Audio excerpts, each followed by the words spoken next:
The invention of nuclear weapons ranks as one of the key developments in human history. For the first time, all-out warfare risked not only the destruction of civilization, but the radioactive poisoning of the planet itself.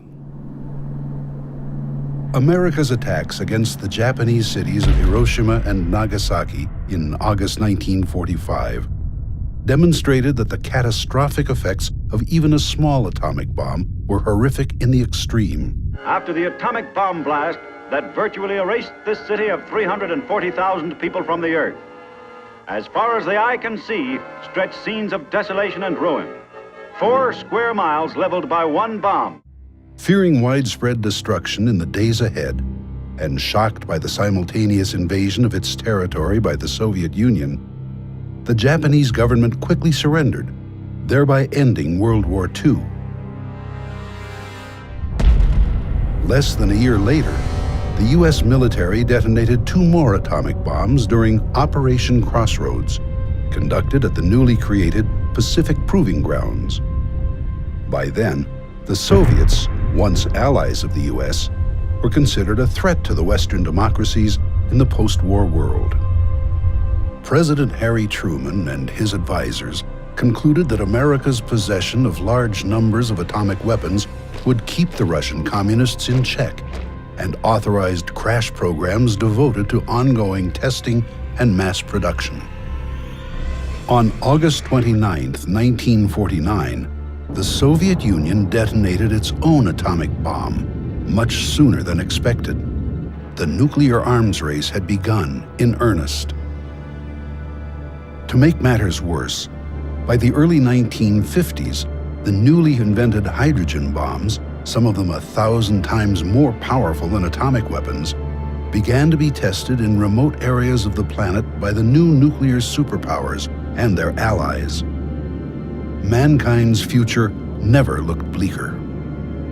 Intriguingly, this grim state of affairs led to a still unexplained mystery. As difficult as this will be for some people to accept, evidence uncovered by researchers confirms that technologically advanced observers, whose identity and intentions remain unknown, began to monitor the nuclear standoff, almost from the start. Declassified U.S. government documents reveal that as early as December 1948, incursions by mysterious aerial objects, later referred to as UFOs, began to occur at American nuclear laboratories, bomb storage depots, weapons test areas, and, as time went on, intercontinental ballistic missile sites.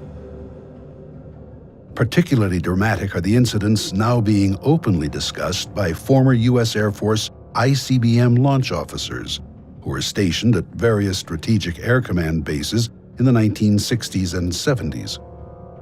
According to these highly credible witnesses, on some occasions, as the UFOs briefly hovered over their launch facilities, the nuclear missiles inexplicably malfunctioned.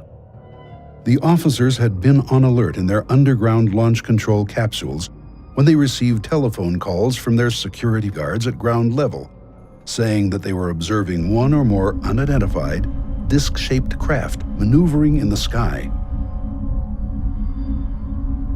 Seconds later, as many as 10 ICBMs suddenly shut down, according to warning lights on the officers' missile readiness consoles, meaning that they could not have been launched if the President of the United States had, at that moment, ordered a nuclear attack on America's adversaries. These witnesses say that their superiors ordered them to keep quiet about the incidents, and in some cases required them to sign non-disclosure statements which stipulated severe legal penalties for anyone who violated secrecy. As a result of the harsh security measures imposed upon them, many of these Air Force veterans waited decades before discussing the nearly unbelievable and highly disturbing incidents they had observed. Nevertheless, a number of them have finally stepped forward to reveal the truth.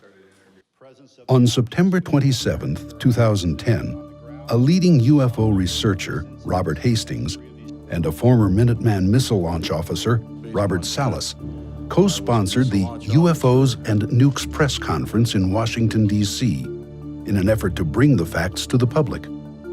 The event was widely covered by the media, not only in the United States, but around the world.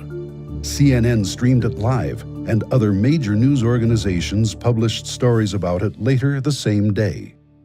Good afternoon. My name is Robert Salas. In 1967, I was a first lieutenant stationed at Malmstrom Air Force Base, Montana. I was a missile launch officer.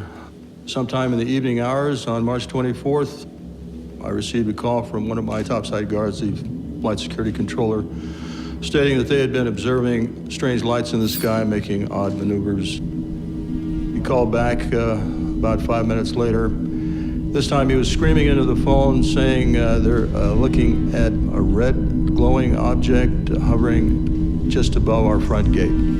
Our missiles began going into what's called a no-go condition or unlaunchable. Essentially, they were disabled while this object was still hovering over our site. Back in 1967, I was officer in charge of the Communications Center at the 28th Air Division in Great Falls, Montana. In March of that particular year, I can clearly recall a message coming through my Communications Center which basically said that a UFO did in fact shut down several missile silos in Montana. Robert Hastings has devoted 40 years to seeking out and interviewing U.S. military veterans regarding their UFO experiences at missile sites and other nuclear weapons facilities. His book, UFOs and Nukes, contains the testimony of more than 100 of those individuals.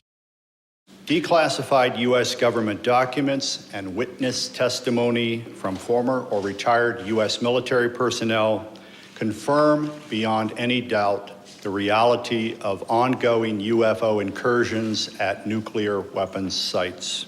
I was the Minuteman III Combat Crew Commander at F.E. Warren Air Force Base, Wyoming.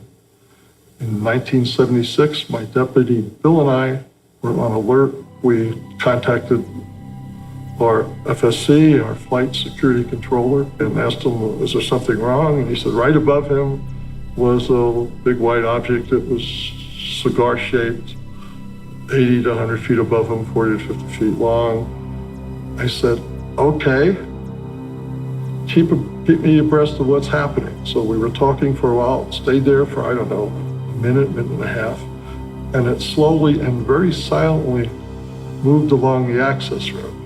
When we came up the next morning, the FSC was in his chair in a fetal position, and we talked to him and tried to calm him down. We couldn't calm him down, oddly enough. We were called in by the squadron commander again, and he took whatever notes my deputy made, tore them up.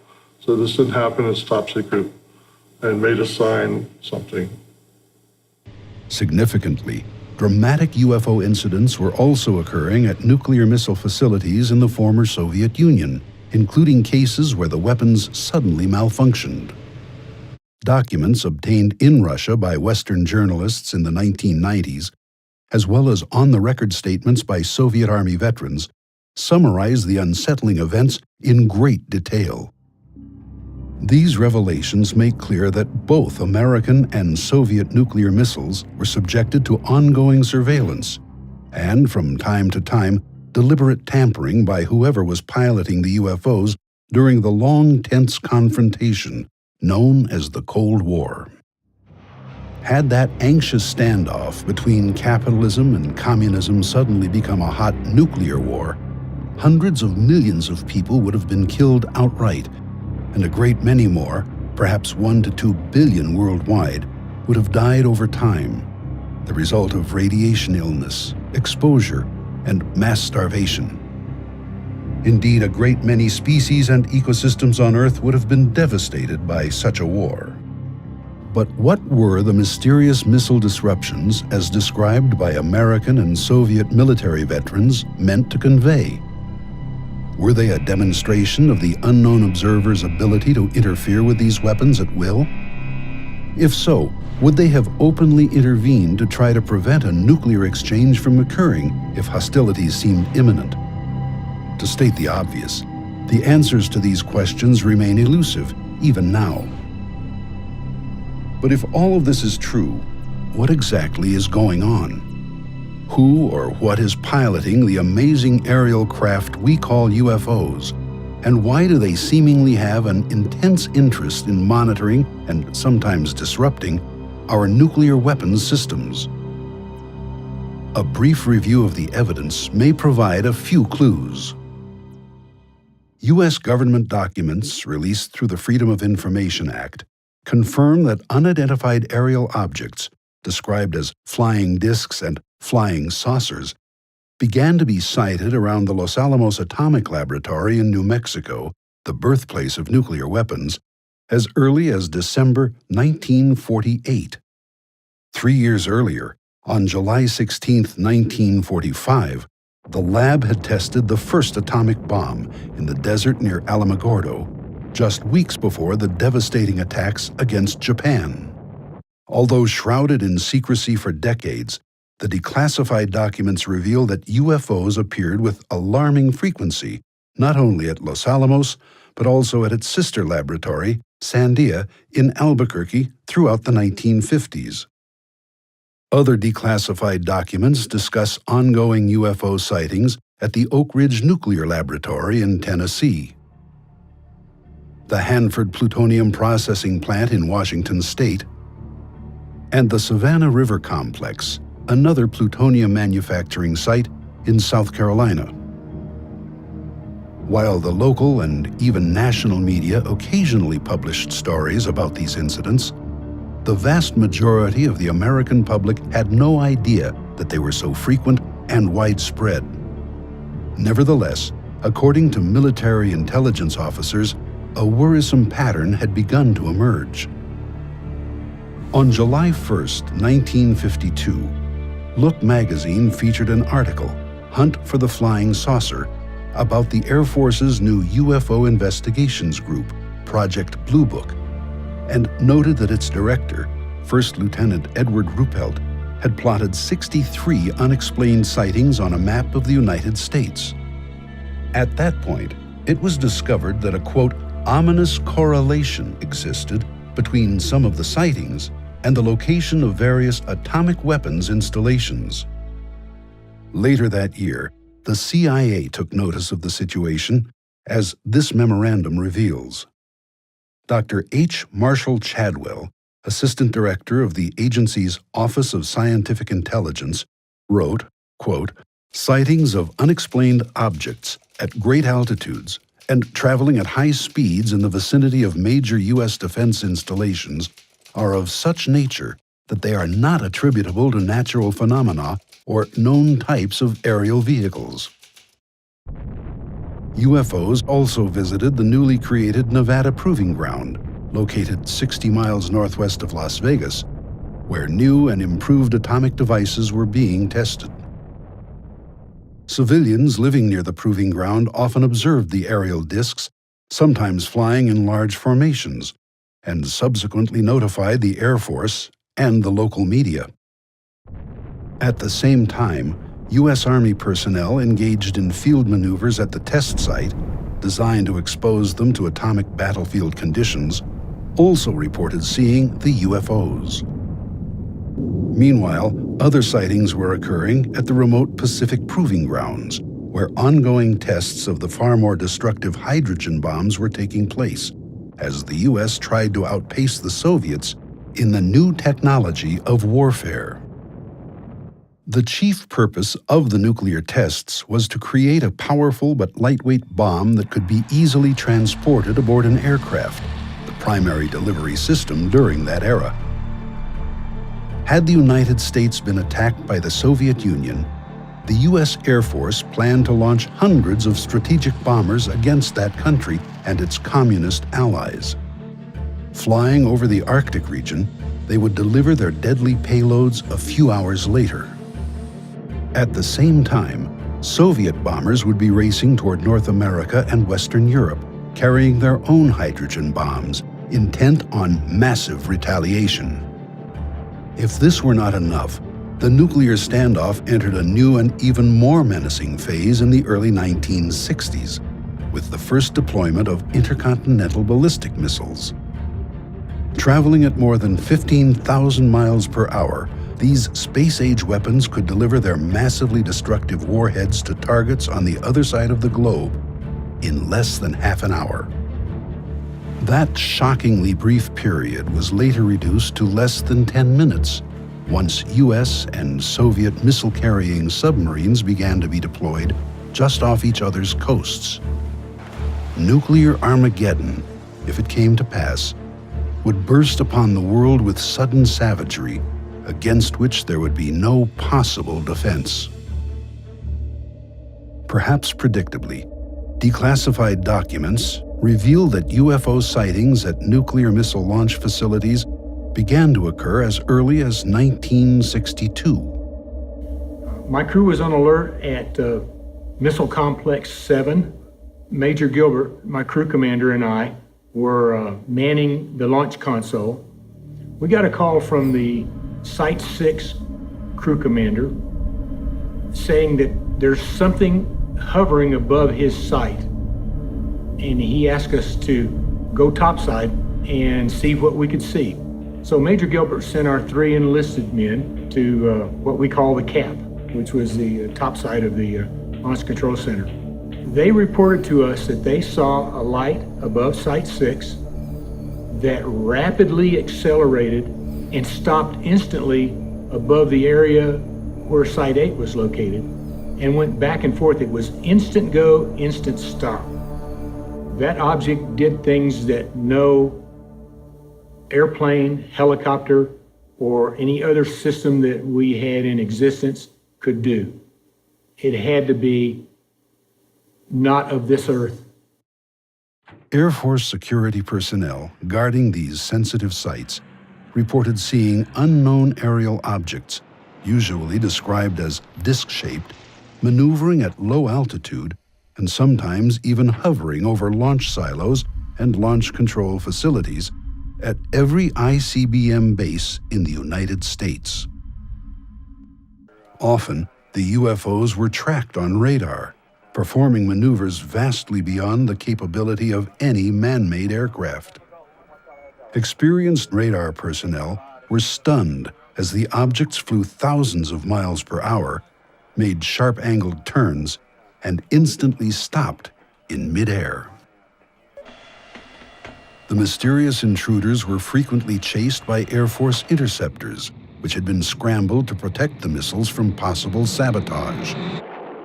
So far as is known, the UFOs always escaped unscathed, usually by vastly increasing their speed and leaving the fighters far behind. Baffled military officials had to deal with these unexplained and alarming incidents on an ongoing basis, while trying their best to keep the facts from leaking out to their fellow Americans, many of whom believed the UFO phenomenon to be a nonsensical subject having no basis in reality. This skeptical attitude was actively fostered by the government's own policy of ridicule and denial, as implemented by members of Project Blue Book, who routinely dismissed credible, bona fide UFO sightings as the misidentifications of natural phenomena or man-made aircraft. Over time, this practice led to a widespread public backlash against the U.S. government and its weak and sometimes ridiculous explanations for the sightings. Meanwhile, behind the scenes, UFOs began to appear at missile test ranges, often during launches designed to improve the performance and reliability of America's ICBMs and the deadly warheads they carried. Occasionally, those aboard the UFOs did more than watch the tests. While the exact date remains uncertain, sometime in the fall of 1964, an incident occurred at Vandenberg Air Force Base, California, which has come to be the best-known, most astonishing example of deliberate UFO interference with our nuclear weapons systems. Although the case is still classified top secret, a former Air Force officer, Dr. Robert Jacobs, has openly discussed it. At the time, Lieutenant Jacobs, who was assigned to the 1369th Photographic Squadron and held the title Officer in Charge of Photo Instrumentation, was tasked with filming missile launches from a remote mountaintop site on California's Big Sur coastline, using a powerful telescopic camera.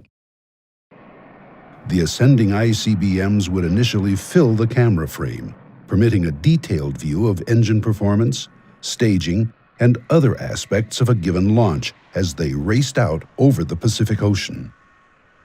Following one such test launch, Lieutenant Jacobs was unexpectedly told to report to the office of Major Florenz Mansman, a photographic analyst assigned to Vandenberg's Office of the Chief Scientist, 1st Strategic Aerospace Division.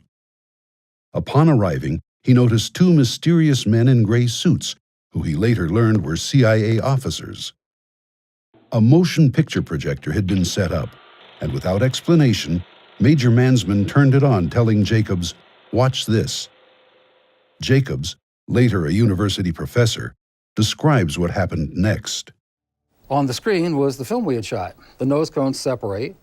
The chaff flew out in front of it. We saw this as obviously reflections of light rippling like that. And then we saw the dummy warhead flying along. It's going between 6,000 and 8,000 miles an hour at that point, and it's on the fringe of space. And suddenly, into that frame, an object flew in, chasing the chaff, the warhead, and so on, at the same speed. And in polar orbit, it fired a beam of light at the warhead. The beam of light struck that.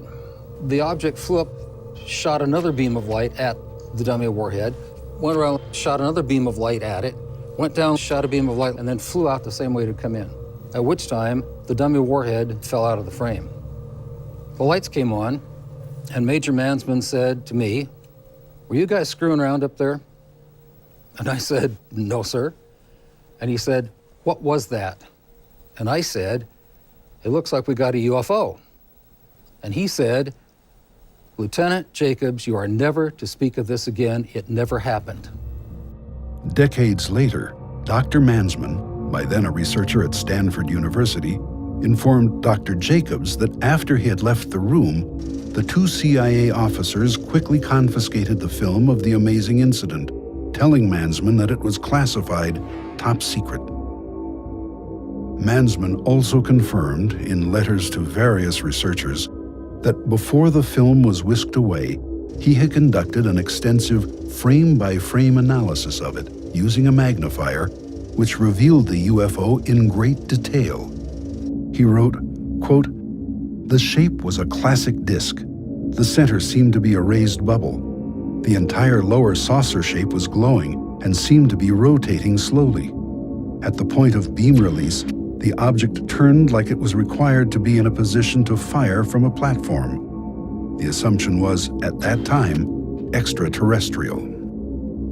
Responding to the retired major's revelations, Dr. Jacobs wrote, quote, "Those beams of light were a warning, a shot fired across the bow of our nuclear silliness ship." Then, on August 1st, 1965, a dramatic, large-scale UFO incursion took place at F.E. Warren Air Force Base in Wyoming, as this declassified report confirms.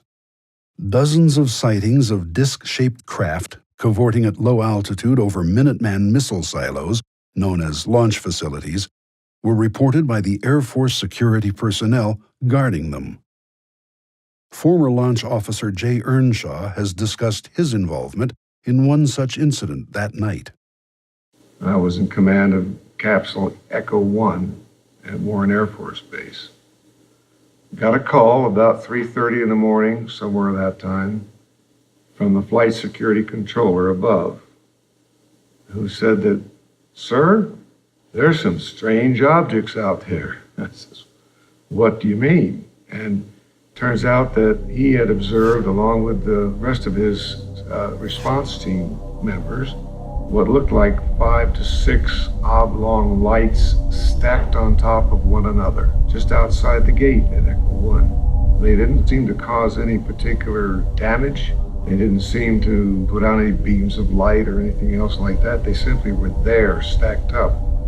It was rather a benign incident at the time. The paperwork all disappeared. Over the next 2 years, similar UFO incursions also took place at Minot Air Force Base, North Dakota, and Ellsworth Air Force Base, South Dakota. Although those disturbing incidents were reported in official records at the time and occasionally leaked to the media, many of the details only emerged decades later in the testimony of former missile launch officers. I was on duty at Echo, which is our squadron command post. We had strike teams respond to alarms from the missiles. They were 3 to 5 miles away. And they jumped in their trucks and went roaring out there and called me back and said, "Sir, for lack of a better description, there's a flying saucer hovering over that missile, and there's a beam of reddish light going down to it." I assume they were taking data with that beam. It wasn't destructive as far as I know. It had to be a data collection thing. I'm sure they scanned the warhead or something. Although the Air Force could not yet know it, the most dramatic nuclear weapons-related UFO incidents were about to occur. During the pre-departure crew briefing, it was mentioned that some missiles that November flight had gone off alert. We reached the launch control facility. We entered the gate after giving the appropriate password, and the above-ground personnel briefed us on what had happened. And essentially, we were told by site manager that an object had been sighted out the windows with flashing lights, and it was probably about 80 to 100 feet in diameter. It then went to our main gate where it hovered, and when we debriefed the underground launch crew, they indicated that all the missiles that they controlled had gone off alert at the time that object had been hovering next to the main gate. My crew commander, Major Tollerud, told me that he had received a call overnight, evidently while I was on rest break below ground, and saying that we as a crew were never to speak about this again. This was a very serious incident. I mean, something to take our nuclear-tipped missiles off alert. It was something that we had never been prepared for. The same year that these amazing events were unfolding in secrecy, Secretary of the Air Force Harold Brown appeared before a congressional hearing and dismissed the idea that information about UFOs was being kept from the American public. We have not been hiding anything. The investigations have been made public. The explanations of those where there is a clear explanation have been made public. The hearing this morning was public for just that reason. Brown's claims have now been discredited, but the strict security measures imposed on military witnesses at the time meant that decades would pass before the public learned the facts about UFO activity at nuclear missile sites. In any case, the next known incident, at Malmstrom Air Force Base, Montana in March 1967, left no doubt that those aboard the UFOs were intent on disrupting the functionality of American ICBMs in their underground silos. On March 16th, at Echo Flight, a missile security guard reported that a large round object had suddenly appeared in the sky and was hovering at low altitude, directly over one of the missile silos. Moments later, the entire group of 10 ICBMs mysteriously malfunctioned. This startling fact has been confirmed by one of the launch officers on alert that day, now retired Colonel Walter Fiegel, who spoke about the incident during a taped telephone conversation with Robert Hastings in 2008. Fiegel said that in response to the missile guard's UFO report, he had sent out 2 security alert teams, one of which confirmed the presence of the object. The strike team that went out, one of the 2, claimed that they saw something over the site. How did they describe that? He just said a large round object. Directly over the LF? Directly over the site. But Fiegel was not the only one to be told that a UFO was in the vicinity during the incident.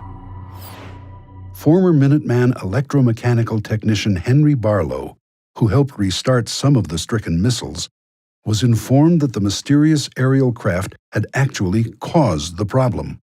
Job control called and said, we have a problem at Echo Flight. and 4 or 5 missiles or 6 missiles just shut down simultaneously. And we want you to go to the nearest site, penetrate the site, and see what's going on.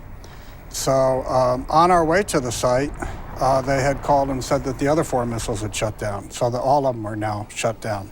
At that time, they said UFO activity in the area, and we had heard this on and off for many times when we were out at the missile sites that Job Control would call and say, you know, we have reports of UFO activity in your area, keep your eyes open. And I think we covered 3 or 4 sites, and they were sending other teams out from the base. We had to go to Echo 1 to stay for the night there and get 8 hours of sleep before we headed back to the base. So when we got in there was hardly room to walk in there because there was so much brass, and we heard that there was a UFO spotted over Echo 2, which is the most northern site in the Echo flight. In 1997, missile engineer Robert Kaminsky, who headed the Boeing Company team tasked with investigating the missile shutdown incident at Echo Flight, wrote to researcher Jim Klotz, saying that no prosaic cause for the failures could be found. Importantly, the retired engineer also said he had been informed that a UFO was responsible for the missile malfunctions. But the excitement was not yet over. A second ICBM shutdown incident occurred 8 days later, on March 24, 1967, at Oscar Flight, according to former Minuteman missile launch officer Captain Robert Salas, who was on alert when it occurred. This was the event discussed by Salas at the September 2010 press conference in Washington, D.C. Salas's testimony has been confirmed by former Minuteman missile targeting officer Captain Robert Jameson, who helped retarget some of the Oscar Flight ICBMs. In March of 1967, I was on alert for dispatch. And that evening, I got a call from Job Control saying a missile going down in Oscar Flight, go out and restart it. So I had called my team together. We went down to the hangar. I was told that a UFO caused all 10 missiles in Oscar Flight to go down. Although this ominous situation undoubtedly concerned those in the know at the Pentagon, the chief of Project Blue Book, Major Hector Quintanilla, nevertheless presented a brave face when he spoke with reporters in response to a public uproar over nationwide UFO sightings. After almost 20 years and after having investigated over 9,000 cases, the Air Force has determined that the UFO phenomenon does not present a threat to the national security of the United States. These same claims were made when the Air Force announced the closure of Blue Book in December 1969, at which time it again emphasized that no evidence existed to indicate that UFOs posed a threat to the country's security. While many Americans may have believed this to be true, in reality, the UFOs continued to monitor our nuclear weapons program, as this Reuters news agency article confirms. In August 1973, one of the mysterious craft, dubbed a ghost ship, was tracked on radar maneuvering near a dummy nuclear warhead in flight as it raced toward a splashdown in the Pacific Ocean near Kwajalein Atoll. This story cited information from unnamed scientists working for the U.S. Army's ballistic missile program. This intriguing report suggests that the earlier Big Sur incident, as revealed by former U.S. Air Force Lieutenant Robert Jacobs and retired Major Florenz Mansman, was not unique. Although this weapons test a decade later was apparently successful, it's clear that UFOs have maneuvered near our dummy nuclear warheads in flight on more than one occasion. In the years that followed, other UFO incidents continued to occur at various nukes-related locations throughout the U.S. According to declassified documents, 2 B-52 bomber bases, Loring Air Force Base, Maine, and Wurtsmith Air Force Base, Michigan, were targeted by unknown aerial craft in late October 1975. Although initial reports referred to unidentified helicopters, one witness at Loring, Sergeant Stephen Eichner, later wrote that he had observed, quote, an elongated football as long as 4 cars and reddish-orange in color, briefly hovering near the nuclear weapons storage area. The object then zoomed away. 1 week later, back at Malmstrom Air Force Base, as many as 7 UFOs were sighted and tracked on radar as they intermittently maneuvered near and hovered above various Minuteman missile sites over a several-hour period. According to numerous North American Aerospace Defense Command log entries released via the Freedom of Information Act, the UFOs were also unsuccessfully pursued by F-106 jet fighters before finally leaving the vicinity. One of the craft was apparently close enough to the ground to be described by security forces as a, quote, orange-white disk object. At the Pentagon, the National Military Command Center was so alarmed by the UFO incursions at Strategic Air Command bomber and missile bases that a Security Option 3 order was issued, placing the Air Force's entire nuclear weapons force on high alert. Despite official efforts to suppress the facts, all of this eventually became known as military and intelligence agency files were involuntarily released to the public via the Freedom of Information Act. If all of this were not enough, the next major UFO event really rocked the Pentagon. In late 1980, at the RAF Bentwaters Base in Suffolk, England, then leased by the U.S. Air Force, a series of bizarre incidents left no doubt that something very strange was taking place. In the early hours of December 26th, a small group of Air Force security policemen noticed an unusual light in nearby Rendlesham Forest. They approached it on foot, only to discover a strange, triangular-shaped craft. After an indeterminate period of time, the unknown object silently raced skyward and disappeared. 2 nights later, RAF Bentwaters Deputy Base Commander Lieutenant Colonel Charles Halt was informed that another mysterious light had suddenly appeared in the forest. Halt quickly assembled a small team of security policemen to investigate. After some time, the men observed an object that looked like a large eyeball moving through the trees. At one point, material resembling molten metal was seen dripping from it. Suddenly, the object split into 5 smaller, disc-shaped craft, which silently scattered in all directions. A short time later, another disc raced toward Colonel Halt and his team, abruptly stopped above them, and directed a laser-like beam toward the ground very near their feet. After a few seconds, the beam clicked off, and the craft rapidly receded into the sky, moving in the direction of the RAF Bentwaters Weapons Storage Area, which was at the time the largest American tactical nuclear bomb depot in Europe. As this was occurring, Colonel Halt began hearing excited radio chatter from security guards at the weapons facility, indicating that the UFO was sending down laser-like beams into or near the storage bunker complex.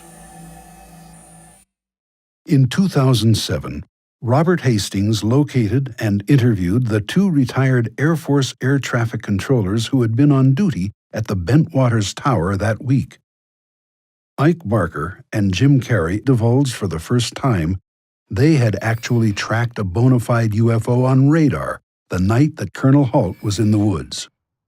I was just sitting there and I happened to see a dot come on the scope, and it just went like one dot at the beginning, then another dot, and it was gone. So the scope is 120 miles across. It was just phenomenal to me to see it go that fast.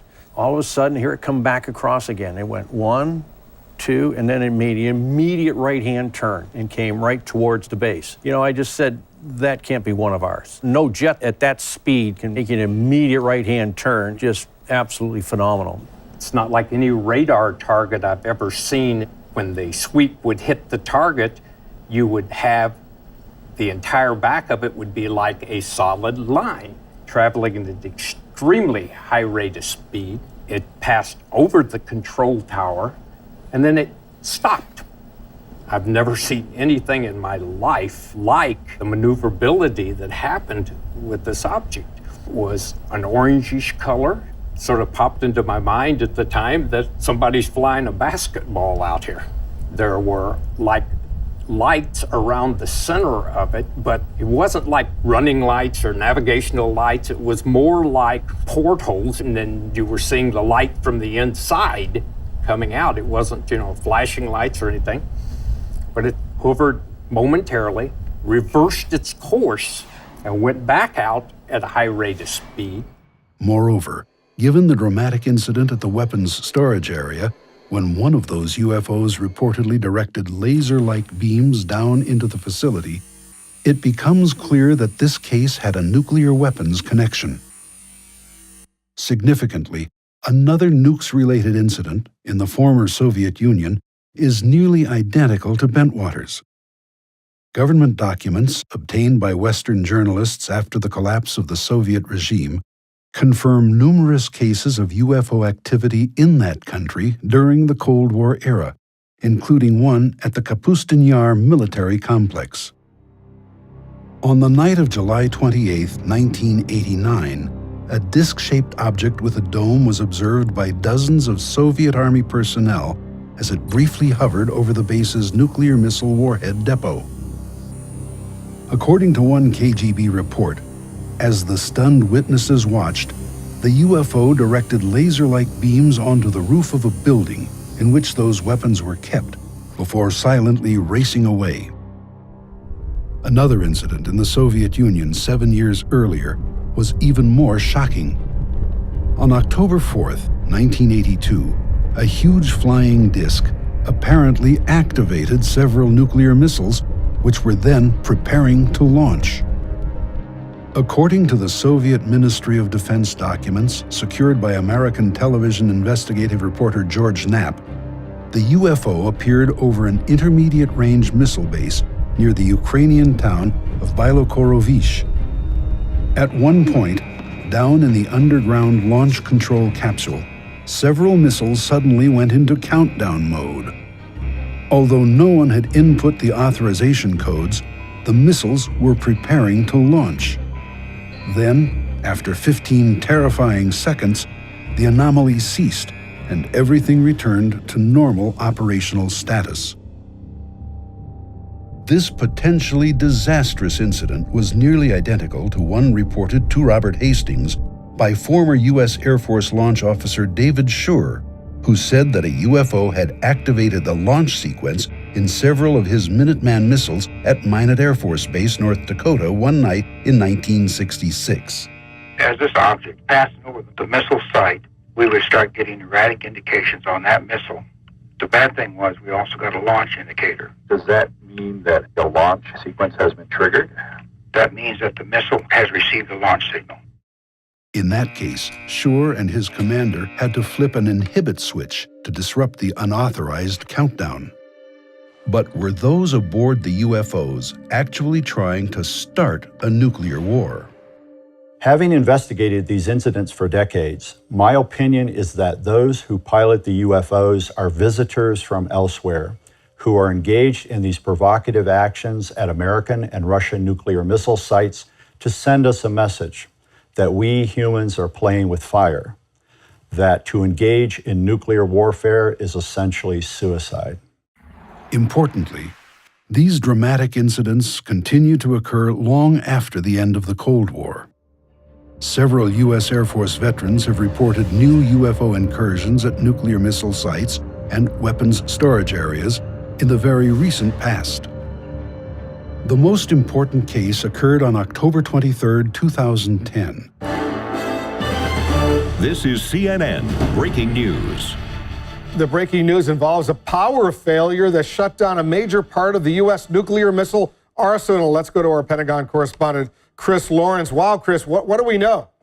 Well, Wolf, this happened out in Warren Air Force Base out in Wyoming, and bottom line is this. For less than an hour, about an hour on Saturday, the base lost primary communication with about 50 intercontinental ballistic missiles. Although widespread media coverage of the incident contained no hint of any UFO reports, a subsequent investigation yielded intriguing information about a series of still unexplained sightings occurring during the communications disruption. According to confidential Air Force sources known to Robert Hastings, various missile maintenance teams responding to the problem reported observing a huge cigar-shaped object maneuvering in the sky above the missile field. These persons emphatically state that the craft was not a blimp because no passenger gondola, propellers, or stabilizing tail fins were visible, and there was no corporate logo or other advertising on its hull. The anomalous nature of the object was all but confirmed when these teams returned to the base. According to Hastings sources, the entire missile maintenance squadron was sternly admonished by its commander not to talk to journalists or researchers about, quote, the things they may or may not have seen in the sky. Despite these revelations, the Air Force officially maintains that the massive communications disruption was caused by an improperly replaced circuit card, following repairs on a weapons system processor. Nevertheless, key personnel who were in a position to know the facts have described multiple independent UFO reports during the incident, which were allegedly suppressed by command-level officers. This program has only scratched the surface. Declassified documents and eyewitness testimony suggest that incidents involving UFO activity at nuclear weapons sites now number in the hundreds. Robert Hastings has urged military veterans to contact him at his website regarding their knowledge of these events, so that a more complete picture of the situation can emerge. He believes that people everywhere have a right to know the facts. This is history. Hidden history, to be sure, but tremendously important. Scientists laugh at UFOs. The media generally ignore them. Billions of people worldwide think this subject is nonsense. And yet, what has been unfolding behind the scenes for more than half a century is nothing less than astounding.